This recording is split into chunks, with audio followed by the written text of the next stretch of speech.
টাকা উপার্জন করার জন্য এই ছেলেটি খাবার ডেলিভারির কাজ করত। একদিন সে ডেলিভারি করতে একটা জায়গার কাছে আসে যেখানে সকল বিল্ডিং ভাঙা ছিল। তখন ছেলেটি সেখানে একটি বুড়ো লোককে দেখতে পায়। তাকে দেখে ছেলেটি তার কাছে খাবারটি নিয়ে যায় এবং বুড়ো লোকটির কাছে খাবারের টাকা চায়।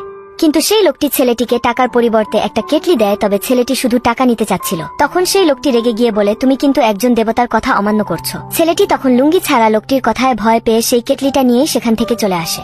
এরপর সে তার পছন্দের কোট কিনতে একটা দোকানে যায়, কিন্তু তার কাছে টাকা না থাকায় তাকে বের করে দেওয়া হয়। তাই সে নর্মাল দোকান থেকে একটা কোট নিয়ে তার বাসায় যায়। কিন্তু তার বাসায় আসতে অনেক দেরি হয়ে গিয়েছিল, তাই তার মা তাকে একটু গরম জিলাপি দেয়, আর সেটা দেখে প্রতিবেশীরা আগুনে তেল ঢেলে উপকার করে। এরপর রাত হলে ছেলেটি সেই কোট পরে নেয় এবং তাদের জানালা থেকে বের হয়ে ঘরের উপর থেকে একটা বড় স্ক্রিনের কাছে আসে, যেখানে তার ছোটবেলার বন্ধু লিনাকে দেখানো হতো, কারণ সে এখন অনেক বড় একজন মডেল ছিল। এরপর ছেলেটি তার বান্ধবী লিনার ছবির কাছে গিয়ে বারবার ট্রাই করে যে কিভাবে সে লিনার জন্মদিনে তার সাথে দেখা করবে।